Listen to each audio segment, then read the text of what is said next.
Masih ingat tadi Julai tanggal ni 2019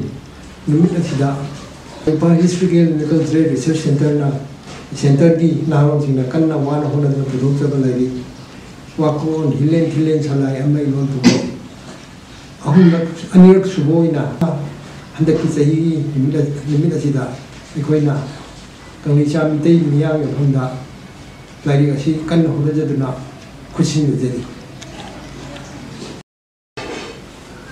masih dari kalau nimit tidak Diliba ijai susing nakoi na phamda aina ikai kuno jeri aikoi mitei haibde kangli sana lei meyon lai na thabalan damni mitei haibde tengban ma puduna chol ma yam special loiba yam na thuro henuna mahna lu na siam ki ni kang ngani ijai susing ki phamda ma sing mata lai na kan ba lai shu mata na kan da bhajege Pongo do vilai sikil dona.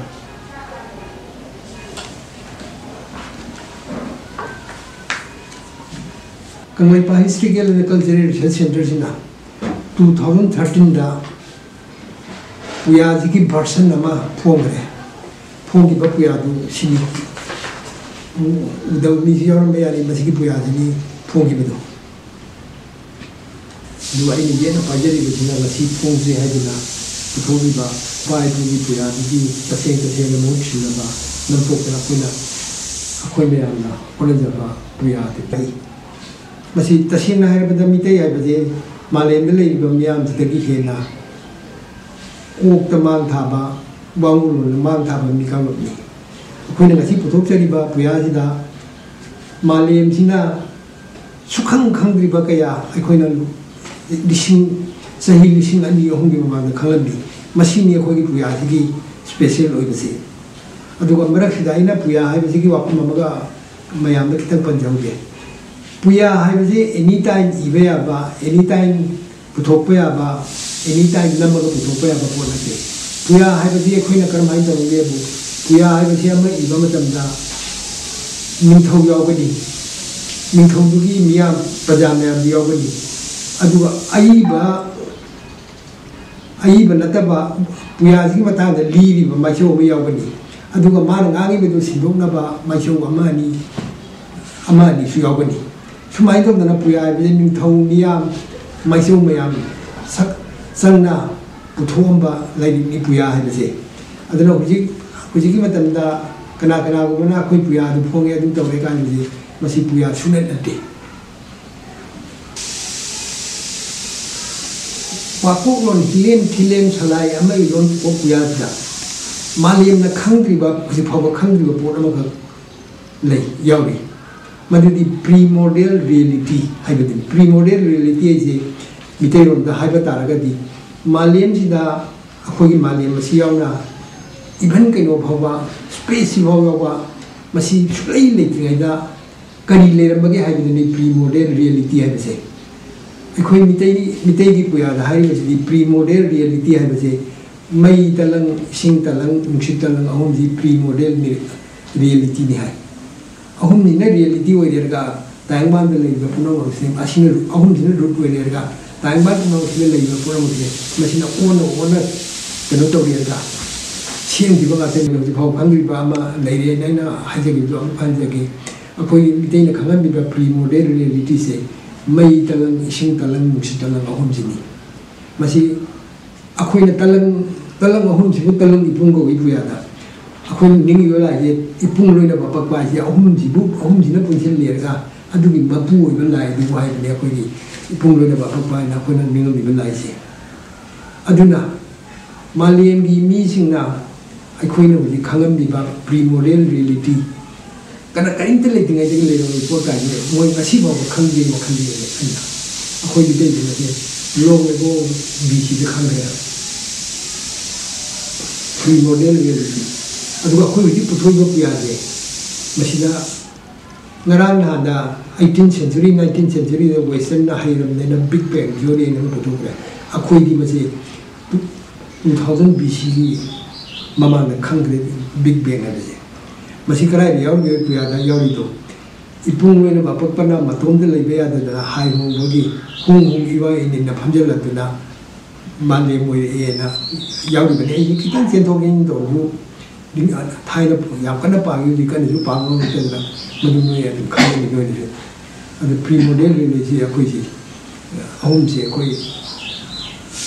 da big bang theory ka ji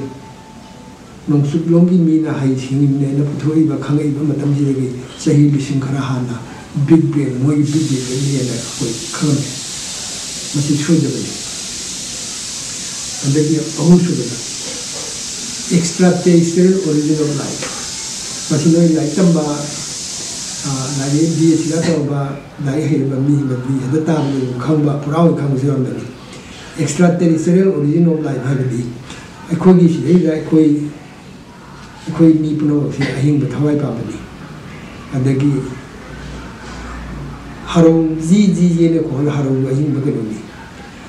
ahing ba punam se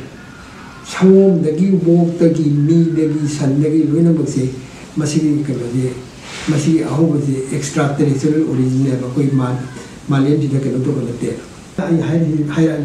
thawam bisa hai masih amat dan dia thawam bisa kena dia mitai na tahu madi Hindu na saya jauh no bala koi dah aku ilmu juga isum phamara kan dah sana ini tu dagi aku mutan apa pada apa ada loan jumoi yang ada biga dah bersum tahu bayar 거기 extraterrestrial origin je akoina tasena khangi bje krai khange akoni star ai bje 이 타원 이자 하려드나 타원 이자 하려 타원 이자 마치 낙게 마미게 그 이제냐 놀란다 저기 저 음식가 그 이제 생기로 마음이 타원 이자 하려네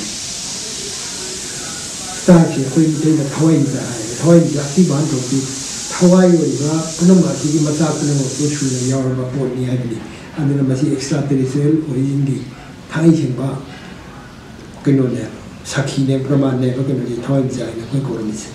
타와이자 그 타와이 방아 방비가 다 들어봐 타와이자